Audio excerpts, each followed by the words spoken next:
What's going on, GW Faction? My name is Josh Williamson. So for this little video recipe, I'm going to show you how to make caramel corn. Very easy, very simple to do, and it tastes amazing. So let's get started. So to start this recipe off, I'm actually going to show you how to make your own homemade popcorn while we're at it. Now in this big saucepan, you're going to need a pretty big saucepan. I've got enough oil to coat the bottom of the pan, pretty shallow pool, and I'm going to put 3/4 of a cup of popcorn kernels. And over medium-high heat, you want to cover them with a lid, and you want to let it sit here, and it'll take a while for it to start popping, but once it starts popping, you want to let it pop until you hear no more popping. When you're done popping the corn, there may still be a few unpopped kernels in there, but you really don't want this to burn, so just don't worry about that.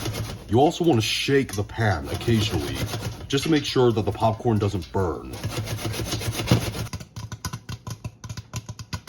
After all the popcorn's popped, transfer it to an even bigger bowl or saucepan. Yes, we do need a huge thing to put all this popcorn in. It's a lot of popcorn, and we're going to be stirring a bunch of homemade caramel in as well. All right, so now we're going to make the caramel sauce that we're going to put on, the popcorn. Now in this saucepan, the butter's already melting. I have 1 cup of butter. To that, I'm going to add 2 cups of brown sugar, half a cup of corn syrup, or glucose syrup as it's called in other countries, and 1 teaspoon of salt. And I'm also using salted butter, by the way, in this recipe. I love salted caramel, but if you don't want this as salty as I want it, use unsalted butter and still keep the salt in. And then, over medium heat, you want to keep stirring all the butter, brown sugar, corn syrup, and salt until everything melts and it comes to a boil. And you might be wondering why it looks so dark like this. It's because I use dark brown sugar. I love using dark brown sugar, and that's the reason why it looks so dark. Alright, so now that the mixture has started boiling, you want to let it boil for 5 minutes, and occasionally you want to come in and stir it. Alright, so the mixture is done boiling. Now what you want to do, turn the heat off, and you want to add in half a teaspoon of baking soda and about 1 teaspoon of vanilla extract. And then you want to very quickly stir that in, just to make sure that the vanilla doesn't burn. Alright, so back over to the popcorn. What you want to do is pour that caramel that you made, all of it, into the popcorn. As much as you can. You're probably not going to be able to get every single bit of it out.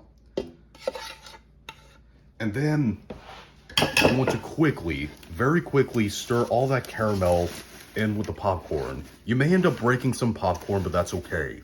You really want to work quickly, because this caramel will harden up really fast, and it'll be very difficult to work with. Alright, so next you want to get a really big baking tray. You want to grease it with some cooking spray, and you want to pour all of that caramel coated popcorn onto the tray. And be sure not to spill some over like I almost did. And now what you want to do is put this in the oven at 250 degrees Fahrenheit. I don't remember how much it is in Celsius, but you want to put it in for 45 minutes. But every 15 minutes you want to take it out and stir it really well. What this does is it ensures that any uncoated pieces of popcorn will get coated, because the caramel will soften in the oven. It's been about 15 minutes, so we're going to come in here and stir everything really well. And back in the oven for another 15 minutes. Second stir.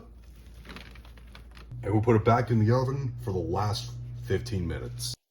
Alright, and it is done baking in the oven. Now, what I'm going to do is I'm going to keep on stirring this while it cools down, just to make sure that none of the pieces stick together really badly. I've seen people do that and then just break it apart. And I don't like that. I like these to be like individual pieces. But anyways, after I'm done doing this, I'm going to put this all in a bowl, if I can fit it in. And I'm going to show it off for presentation. Alright, and our caramel corn is done. Like I said, it was really easy. Yeah, at one point it can get a bit tedious with the caramel hardening while you're trying to stir it in with the popcorn, but it is all well worth it. This stuff tastes amazing. You hear that crunch? My God, it's so addicting. But if you tried this recipe out, leave in the comment section down below and tell me what you thought, whether you liked it or you hated it. And if you liked this video, thumb it up. If you hate this video, thumb it down. And be sure to click subscribe to become a member of the GW Faction. I want to join 10,000 subscribers. See you later.